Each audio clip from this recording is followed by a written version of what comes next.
नमस्कार दोस्तों, आज हम बात करेंगे goods for warehousing under section 49। जो गुड्स डिपॉजिट किए जाते हैं वेयर हाउस में under section 49, that is totally different to normal warehousing. Normal warehousing में असेसमेंट के बाद गुड्स को गोदाम में जमा किया जाता है, जो इम्पोर्टेड गुड्स होते हैं क्लियरेंस के लिए।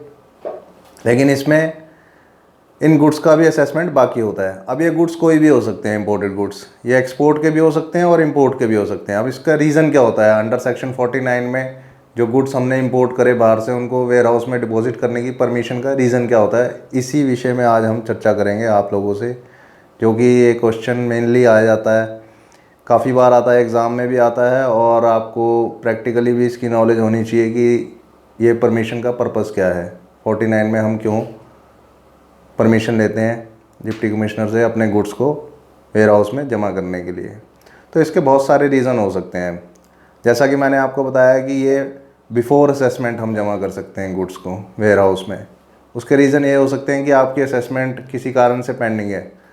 There are many reasons for that, कि हो सकता है कि there is requirement of some market inquiry for your goods and it is taking more time to get the reports from the various authority or various market, तो उसमें समय लग रहा है बहुत ज़्यादा। या इसका कोई और कारण हो सकता है कि उसने कोई सैंपल मांगा है आपसे, वो सैंपल आपको प्रोड्यूस करने में टाइम लग रहा है, तो तब तक आपने गुड्स वहाँ पे जमा कर रखे हैं। या कोई और रिपोर्ट आनी है, एनालिसिस रिपोर्ट आनी है कहीं से, किसी लैब से, और उसमें समय लग रहा है। लेकिन आपके गुड्स जो हैं वो कस्टोडियन के पास पड़े हुए हैं, तो कस्टोडियन तो अपने पैसे मांगेगा, कस्टोडियन तो अपना पैसा मांगेगा ना। तो उस बर्डन से इंपोर्टर और एक्सपोर्टर को बचाने के लिए, उस बर्डन से बचाने के लिए,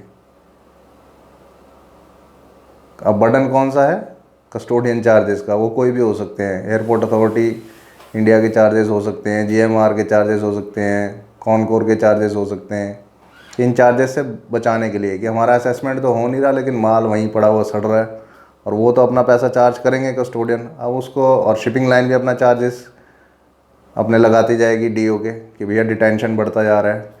सो the main purpose of this section is to remove the burden of detention and demurrage charges on the exporter और इम्पोर्टर।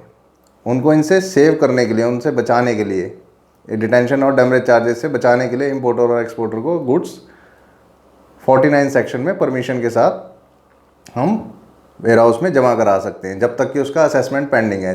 कोई रिपोर्ट आनी है तो वो रिपोर्ट आ जाएगी, उसके बाद फिर वो वहाँ से क्लियर करा दिए जाएंगे। फिर जो एक बारी जब 49 की परमिशन मिल जाती है, तो उस पर वो डैमरेज और डिटेंशन नहीं लगता, वो फिर एग्जम्प्टेड होता है, वो वेव ऑफ हो जाता है। और डैमेज और डिटेंशन चार्जेस से बचाने के लिए उसको वो 49 में जमा कर देते हैं। ठीक है, तो ये है अंडर सेक्शन 49 कस्टम्स एक्ट 1962, जिसमें कि हम परमिशन डिप्टी कमिश्नर को एक लेटर लिख करके उसमें परमिशन की रिक्वेस्ट कर सकते हैं कि सर हमारे गुड्स जमा कर दीजिए, कोई फ़लाँ रिपोर्ट है वो नहीं आई है अभी, और हमें डैमेज और डिटेंशन चार्जेस जो है उनसे बड़ी प्रॉब्लम हो रही है, हम उसको कहाँ से पे करें, तो तब तक के लिए आप इसको जमा करवा दीजिए यहाँ पे। तो वो अगर आपके रिलेशन वहाँ पे ठीक है और आप उसमें रीज़नेबल ग्राउंड दे रहे हैं, और असेसमेंट ऑफिसर भी आपकी मदद कर रहे हैं उसमें कि हाँ कि इनको ठीक है, चलो इनके गुड्स वहाँ 49 में जमा करा देते हैं, कि वो बेचारे तो उतने का माल नहीं जितना इनका डिटेंशन और डैमरेज लग जाएगा, हैं, जब तक लैब की रिपोर्ट आनी है, या कोई और वजह से असेसमेंट रुकी हुई है, या कोई एक्सपोर्ट हो रहे हैं गुड्स, उसमें कुछ प्रॉब्लम है, ठीक है, कोई कागज़ मांगा गया, कोई डॉक्यूमेंट मांगा गया, और वो प्रोड्यूस करने में पार्टी को टाइम लग रहा है, तो उसकी भी 49 में परमिशन मिल सकती है कि उसको भी जमा कर सकते हैं, जिससे कि उसके ऊपर डैमरेज और डिटेंशन चार्जेस ना लगे शिपमेंट पे। तो ये प्रोसीजर है under section 49 customs act 1962, goods deposited in warehouse. अपने नेक्स्ट वीडियो में हम चर्चा करेंगे कि नॉर्मल वेयर हाउसिंग क्या होती है। तब तक के लिए दोस्तों नमस्कार, गुड बाय, जय हिंद।